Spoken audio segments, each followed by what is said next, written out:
Hello बच्चों, कैसे हैं आप? उम्मीद करती हूँ आप बढ़िया और एकदम मज़े में होंगे। आइए बहुत सुंदर कहानी पढ़ते हैं आज के अध्याय में, जिसका नाम है नीम का पेड़। तो बच्चों, प्रस्तुत कहानी में एक अवकाश प्राप्त फौजी का नीम के पेड़ के प्रति गहरे लगाव को दर्शाया गया है। साथ ही ये कहानी हमें बहुत कराती है कि पेड़ पौधे हमारे सच्चे मित्र हैं, हमारे जीवन का आधार हैं। इनका संरक्षण तथा संवर्धन हमारे लिए अत्यावश्यक है।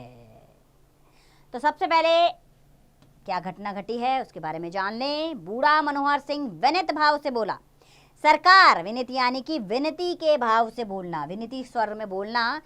सरकार, अभी तो मेरे पास रुपए हैं नहीं, होते तो दे देता। ऋण का पाप तो देने से ही कटेगा। फिर आपके रुपए की कोई जोखिम नहीं। मेरा नीम का पेड़ गिरवी धरा हुआ है। अर्थात उसने कहा, मेरा नीम का पेड़ आपके पास गिरवी है। वह पेड़ कुछ ना कुछ होगा तो 25-30 रुपए का होगा। इतना पुराना पेड़ गांव भर में दूसरा नहीं है। ठाकुर शिवपाल सिंह बोले, 1.5 साल का ब्याज मिलाकर कुल 25 रुपए होते हैं। यह रुपया अदा कर दो, नहीं तो हम तुम्हारा पेड़ कटवा लेंगे। मनोहर सिंह कुछ घबरा कर बोला, अरे सरकार, ऐसा अंधेर ना कीजिएगा, पेड़ ना कटवाइएगा, रुपए मैं दे ही दूंगा। यदि ना भी दे सकूं तो पेड़ आपका हो जाएगा, पर मेरे ऊपर इतनी दया कीजिएगा कि इसे कटवाइएगा नहीं। ठाकुर शिवपाल सिंह मुस्कुराकर बोले, मनोहर, तुम सठिया गए हो, यानी कि तुम्हारी बुद्धि भ्रष्ट हो गई है। सठिया जाना यानी कि बुद्धि का भ्रष्ट हो जाना।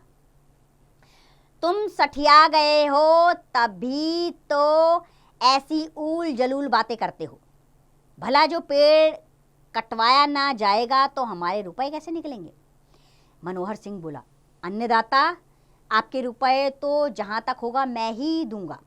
ठाकुर, अच्छा, अब ठीक ठीक बताओ कि रुपए कब तक दे दोगे? मनोहर सिंह कुछ देर सोचकर बोला, 1 सप्ताह में दे दूंगा। ठाकुर, अच्छा, स्वीकार है, 1 सप्ताह में अवश्य दे देना, नहीं तो पेड़ हमारा हो जाएगा। हमारी जो इच्छा होगी वह करेंगे, चाहे कटवाएंगे चाहे रखेंगे। तो ठाकुर ने कहा, हमारी मर्जी होगी, कटवाएंगे कि रहेंगे। मनोहर, और चाहे जो कीजिएगा उसे कटवाइएगा नहीं, इतनी आपसे प्रार्थना है। ठाकुर, खैर, हमारा जो चीज चाहेगा करेंगे, तुम्हें फिर कुछ कहने का अधिकार नहीं रहेगा। अब दूसरा अध्याय इसके अंदर आता है कि मनोहर सिंह की आयु 55 वर्ष के लगभग है। अब मनोहर सिंह कितनी वर्ष का हो गया है? 55 वर्ष। अपनी जवानी उसने फौज में व्यतीत की थी। इस समय वह संसार में अकेला है, उसके परिवार में कोई नहीं है। गांव में 2-1 दूर दूर के रिश्तेदार रहते हैं, उन्हीं के यहाँ अपना भोजन बनवा लेता है। न कहीं आता है न कहीं जाता है। दिन रात अपने टूटे फूटे मकान में पड़ा ईश्वर का भजन किया करता है।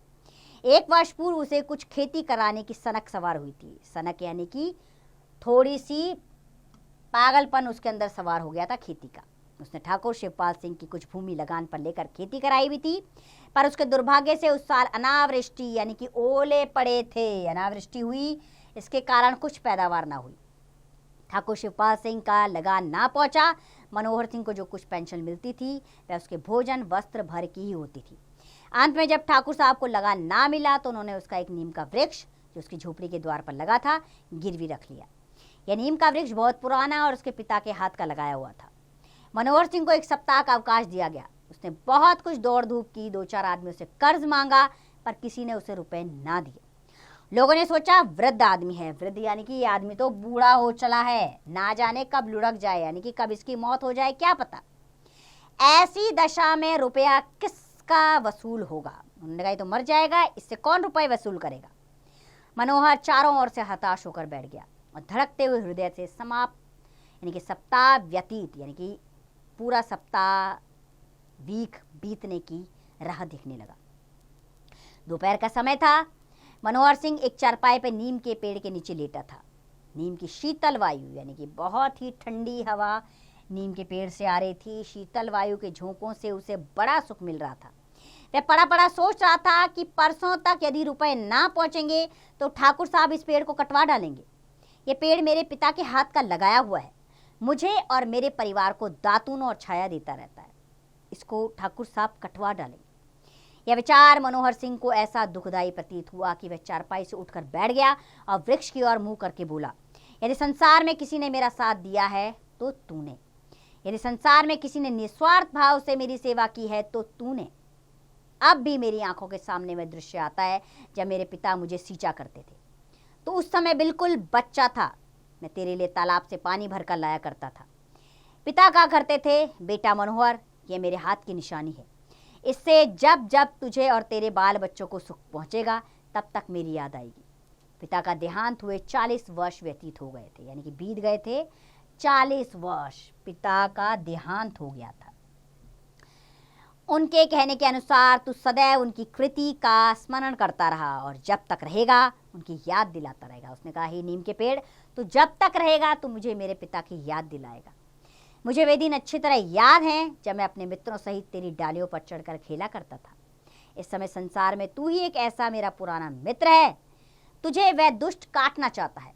हाँ, काटेगा, क्यों नहीं, देखूं कैसे काटता है। उसी समय उधर से एक 15-16 वर्ष का लड़का निकला।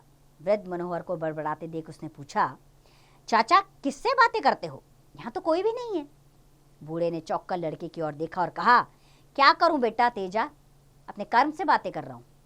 ठाकुर शिवपाल सिंह के मुंह पर कुछ रुपए हैं। तुझे तो बेटा मालूम ही है कि पर साल खेती में एक दाना भी नहीं हुआ। होता तो क्या मैं उनका लगान रख लेता। अब वे कहते हैं कि लगान के रुपए दो, नहीं तो पेड़ कटवा लेंगे। इस पेड़ को कटवा लेंगे जो मेरे बाप के हाथ का लगाया हुआ है। यह बात तो देखो, समय का फेर है जो ऐसी ऐसी बातें सुननी पड़ती हैं। बेटा, मैंने सारी उम्र फौज में बिताई है, बड़ी बड़ी लड़ाइयाँ और मैदान देखे हैं। वह बेचारे हैं कि किस खेत की मूली। आज शरीर में बल होता तो इनकी मजाल थी कि मेरे पेड़ के लिए ऐसा कहते, मुंह नोच लेता। मैंने कभी नाक पर मक्खी नहीं बैठने दी, बड़े बड़े साहब बहादुरों से लड़ पाता था। वह बेचारे हैं क्या, बड़े ठाकुर की दुम बने घूमते हैं। मैं सच कहता हूँ, अभी इस गांव के डांडे पर गोली चलने लगे तो ठाकुर साहब छिपते दिखलाई पड़ेंगे। मैंने तो तोप के मुंह पर डटकर बंदूकें चलाई हैं। पर बेटा, समय सब कुछ करा लेता है। जिन्होंने कभी तोप की सूरत नहीं देखी वह वीर और ठाकुर बने घूमते हैं। हमें आंखें दिखाते हैं कि रुपए दो, नहीं तो पेड़ कटवा लेंगे। देखें कैसे पेड़ कटवाते हैं। लाल बुढ़ा हो गया हूँ, पर अब भी 4-6 के लिए बहुत हूँ। जब तलवार लेकर डट जाऊंगा तो भागते ही दिखलाई पड़ेंगे। बेटा, 100 बात की एक बात तो यह है कि मुझे तो एक दिन मरना ही है। चल चलाओ लग रहा है। मैं बड़ी बड़ी लड़ाइयों से जीता लौटा हूँ, समझूंगा यह भी एक लड़ाई है। अब इसी लड़ाई में मेरा अंत है। पर इतना समझ लेना कि मेरे जीते जी इस पेड़ की डाल भी, यानी कि एक डाल भी कोई नहीं काटने पाएगा। उसका रुपया गले बराबर है। भगवान जाने, मेरे पास होता तो मैं दे देता, नहीं है तो क्या किया जाए। पर यह भी नहीं हो सकता कि ठाकुर साहब मेरा पेड़ कटवा ले और मैं टुकुर टुकुर देखता रहूं, यानी कि मैं आराम से देखता रहूं और ठाकुर साहब मेरा पेड़ कटवा ले। ऐसा मैं नहीं होने दूंगा। तेजा बोला, चाचा जाने भी दो, इन बातों में क्या रखा है। पेड़ कटवाने को कहते हैं, काट लेने देना। इस पेड़ में तुम्हारा रखा ही क्या है। पेड़ तो नित्य ही कटा करते हैं, नित्य यानी कि रोज ही कटते हैं पेड़ तो। मनोहर सिंह बिगड़कर बोला, आखिर लड़के ही हो ना। अरे बेटा, ये पेड़ ऐसा वैसा नहीं है। ये पेड़ मेरे भाई के बराबर है। मैं इसे अपना सगा भाई समझता हूँ। ये मेरे पिताजी के हाथ का लगाया हुआ है और किसी के हाथ का नहीं। जब मैं तुमसे भी छोटा था तब से इसका मेरा साथ है। मैं बरसों इस पर खेलता हूँ, बरसों इसकी मीठी मीठी निबोलियाँ खाई हैं। इसके दातुन आज तक करता हूँ। गाँव में सैकड़ों पेड़ है, पर मुझसे कसम ले लो जो कभी उनकी एक पत्ती तक छुई हो। जब मेरे घर में आप ही इतना बड़ा पेड़ खड़ा हुआ हो तब मुझे दूसरे पेड़ को हाथ लगाने की क्या पड़ी है। दूसरे मुझे किसी और पेड़ की दातुन अच्छी नहीं लगती। तेजा बोला, चाचा बिना रुपए दिए तो ये पेड़ बच नहीं सकता। मनोहर सिंह, बेटा ईश्वर जानता है, मेरे पास रुपए होते तो मैं आज ही दे देता, पर क्या करूं, लाचार हूं। लाचार यानी कि बेबस हूं। उसने कहा, मैं बेबस हूं, मेरे पास पैसे नहीं है देने के लिए। मेरे घर में ऐसी कोई चीज़ भी नहीं बची जो बेच कर दे दूं। मुझे आज इस बात का बड़ा दुख है। गांव भर में घूम आया, किसी ने उधार ना दिया। क्या करूं बेटा तेजा, सच जानना, जो पेड़ कट जाएगा तो मुझे बहुत दुख होगा। मेरा बुढ़ापा बिगड़ जाएगा। अभी तक मुझे कोई दुख ना था, खाता था, ईश्वर का भजन करता था, पर अब घोर दुख हो जाएगा। यह कहकर वृद्ध मनोहर सिंह ने आंखों में आंसू भर लिए। तेजा वृद्ध मनोहर सिंह का कष्ट सुनकर बहुत दुखी हुआ। कष्ट यानी कि उनका दुख सुनकर उसको बहुत दुख हुआ। तेजा गांव के एक प्रतिष्ठित किसान का बेटा, प्रतिष्ठित यानी कि बहुत ही ज़्यादा ऊंचे किसान का बेटा था। कौन? तेजा। उसका पिता 150-200 बीघे भूमि पर खेती करता था। मनोहर सिंह को तेजा चाचा कहा करता था। तेजा ने कहा, चाचा बापू से ये हाल कहा है? मनोहर सबसे कह चुका हूं बेटा, तेरा बापू तो अब बड़ा आदमी हो गया है, वे मेरे जैसे गरीबों की बात क्यों सुनने लगा। एक जमाना था जब वह दिन दिन भर मेरे द्वार पर पड़ा रहता था। घर में लड़ाई होती थी तो मेरे ही यहाँ भाग कर आता था और 2-2, 3-3 दिन तक रहता था। वही तुम्हारा बापू अब सीधे मुंह बात नहीं करता। इसी से कहता हूँ समय की बात है।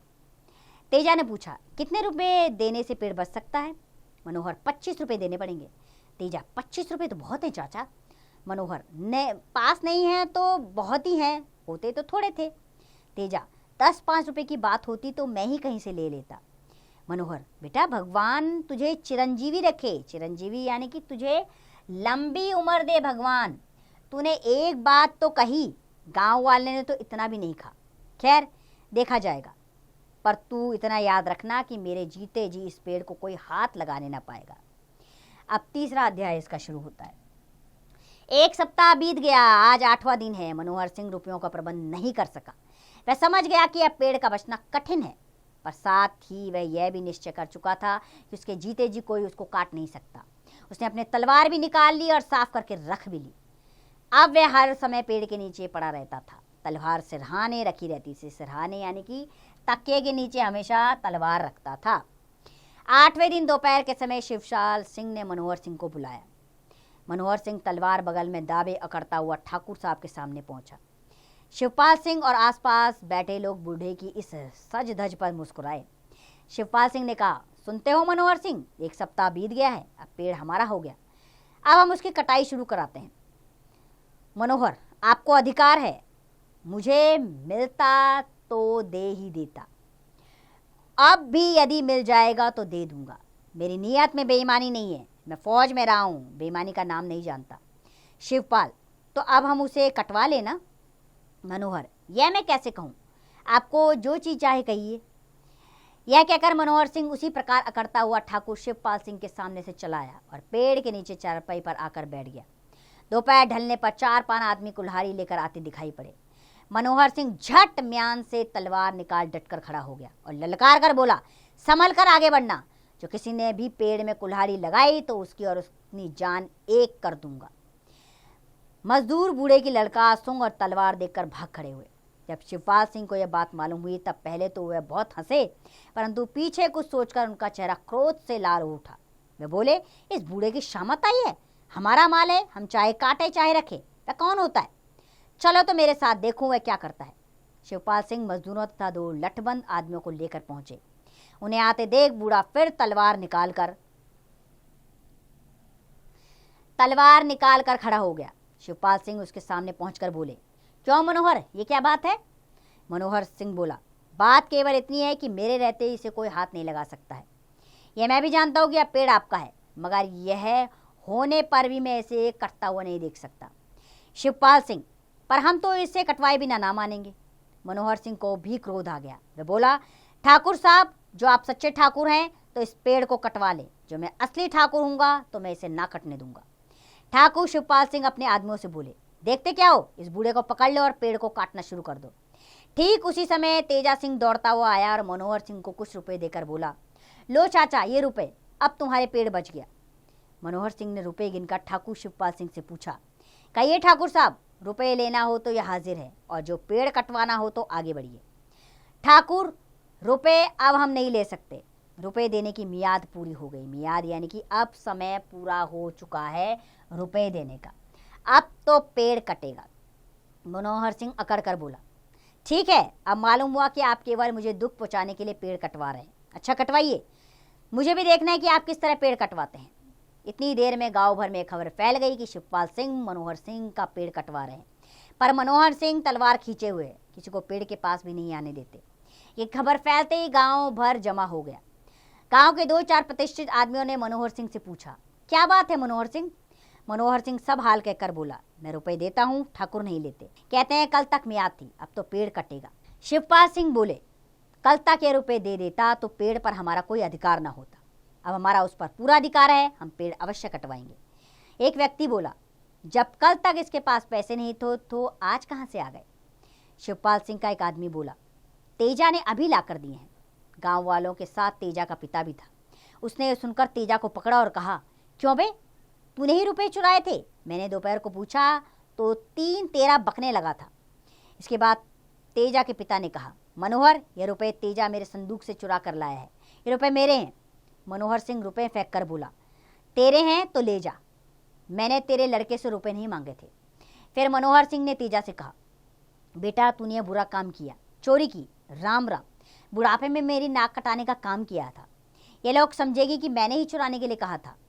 तेजा बोला, चाचा मैं गंगा की कसम उठाकर कह सकता हूँ कि तुमने मुझसे रुपए मांगे तक नहीं, चुराने के लिए कहना तो बड़ी दूर की बात है।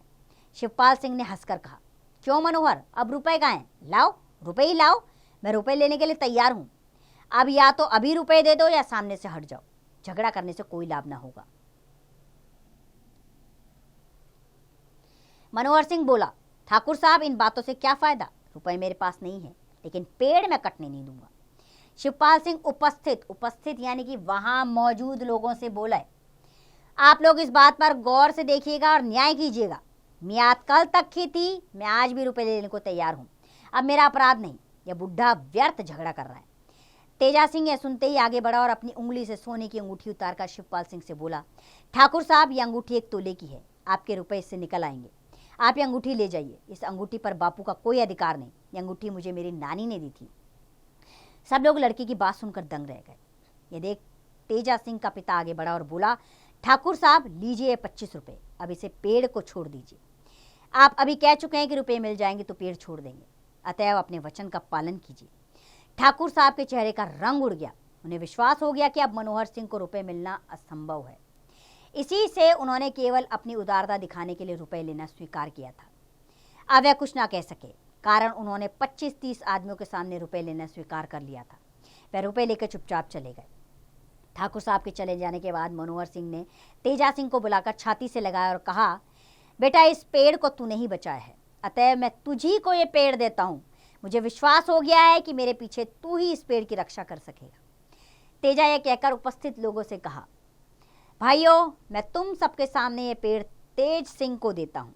तेजा को छोड़कर इस पर किसी का कोई अधिकार न रहेगा। फिर तलवार म्यान में रखते हुए आप ही आप कहा, पर मेरे जीते जी कोई पेड़ को हाथ नहीं लगा सकता था। अपनी और उसकी एक जान एक कर देता। मैंने फौज में नौकरी की है, बड़ी बड़ी लड़ाइयां जीती है, ये बेचारे हैं क्या चीज। तो बच्चों, विशंबर नाथ शर्मा कौशिक द्वारा रचित ये कहानी जिसमें बताया गया है कि पेड़ पौधे हमारे सच्चे मित्र होते हैं, इनका संवर्धन और संरक्षण करना हमारे लिए आवश्यक है। ये हमारी अनमोल धरोहर है हमारे लिए। अगर जीवन में पेड़ नहीं होंगे तो प्राण वायु ऑक्सीजन हमें नहीं मिलेगी, हमारे जीवन में वर्षा नहीं आएगी, हमारी संपदा सब खराब हो जाएगी। तो वृक्षों को हमारे जीवन में रहना बेहद जरूरी है। हमें वृक्ष काटने नहीं है बल्कि और ज्यादा लगाने हैं। उम्मीद करती हूँ इस कहानी से मिलने वाली सीख को अवश्य आप अपने जीवन में उतारेंगे और अपने जीवन में अधिक से अधिक पेड़ लगाएंगे। अब इसका अभ्यास कार्य आप स्वयं कीजिए।